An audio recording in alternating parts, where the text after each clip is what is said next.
effectivement, s'il y avait une infinité d'étoiles, la nuit, on devrait être aussi éclairé qu'en plein jour.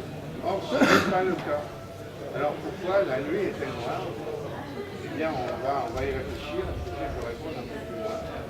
Donc, pendant ce temps-là, les télescopes s'améliorent. Vous voyez ici, on commence au début du XXe siècle, les grands télescopes de 1,50 m de Palomar, celui du Mont Wilson.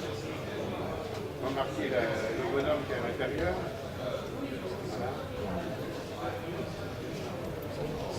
Et on étudie la lumière des étoiles. Alors là, c'est un peu complexe. On essaye de repérer sur un graphique la lumière des étoiles par rapport à leur couleur. Leur couleur ou leur température, on s'aperçoit que température et couleur, c'est la même chose. On s'aperçoit que les étoiles se répartissent sur quelque chose qui n'est pas au hasard, qui ressemble à un grand serpent qu'on appelle la séquence principale. Tout ça pour vous dire que quand vous regardez une étoile dans le ciel,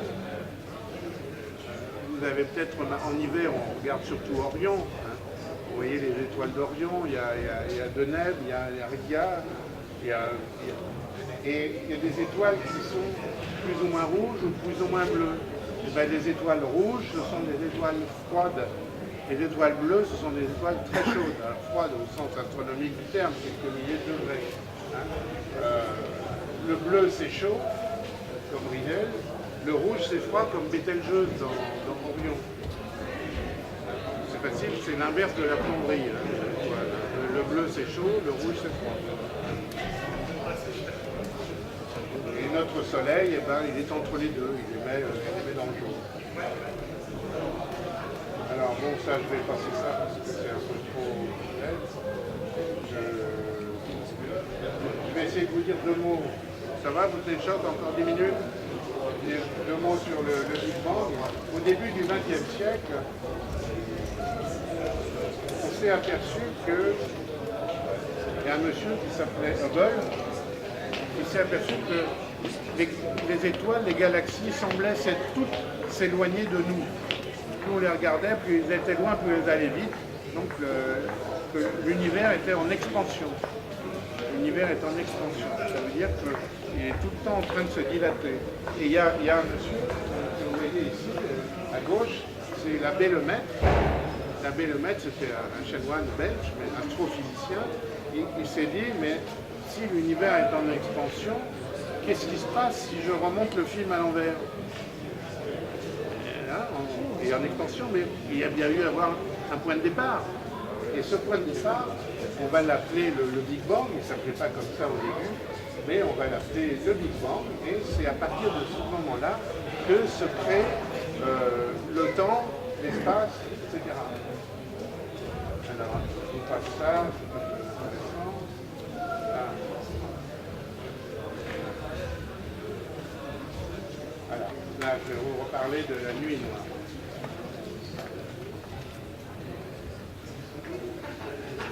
Donc, je vous ai dit que s'il y a plein d'étoiles, un nombre infini d'étoiles qui éclairent toutes de la même façon, la nuit devrait être aussi brillante que le plein jour. Mais la nuit est noire. Eh bien, c'est que les hypothèses que l'on fait sont fausses. Il n'y a pas un nombre infini d'étoiles. Non, l'univers est fini. Même s'il y a un nombre énorme d'étoiles, l'univers est fini. De plus, la vitesse de la lumière étant finie, il y a des étoiles qui sont peut-être très loin et dont leur lumière ne nous a pas encore atteints. Donc ces étoiles-là ne vont pas participer à l'éclairage la nuit de notre planète. Donc la nuit est noire parce que l'univers est fini et que la vitesse de la lumière est finie. Alors,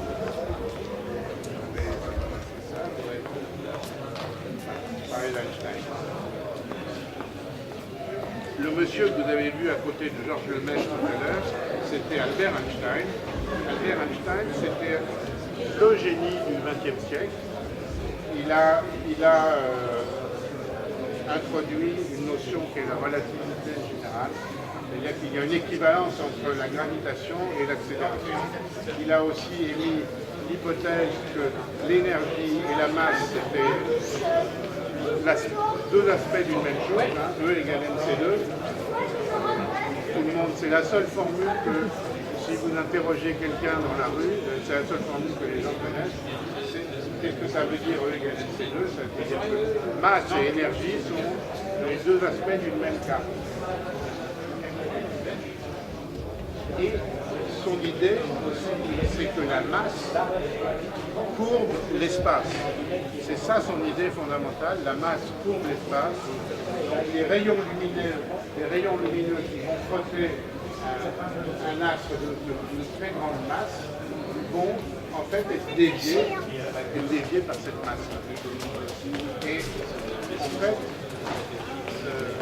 il va avoir, alors c'est pas facile à prouver, ça peut se prouver que lors d'une éclipse, il émet ces idées-là en 1915 et en 1919, il y a une éclipse qui permet de prouver qu'il avait raison. Du jour au lendemain, il devient très célèbre, du jour au lendemain, et ça devient le roi de la physique. Alors, il y en a qui disent que Albert Einstein met l'univers en équation, c'est une très belle expression. Donc la matière courbe l'espace, c'est ça qu'il faut retenir. Ça, c'est les grands personnages de l'époque, en 1927, avec Georges Lemaître, dont je vous ai parlé. Georges Lemaître, qui donc émet cette idée de rembobiner le film de l'expansion à l'envers et qu'il y ait eu un commencement, un temps zéro. En fait, l'expansion, c'est l'espace qui enfle. La distance entre la Terre et la Lune ne changera jamais. C'est pas à ce niveau-là, c'est à une échelle beaucoup plus grande. C'est même pas à l'échelle des galaxies, c'est à l'échelle des amas de galaxies. Donc c'est un peu comme dans cet exemple-là, quand vous faites un cake, vous mettez des raisins sur le cake, vous mettez au four et le cake augmente de volume, mais la taille des raisins ne change pas. Hein, vous voyez, c'est ça l'expansion. C'est la texture même de l'espace qui entre, vous voyez ici.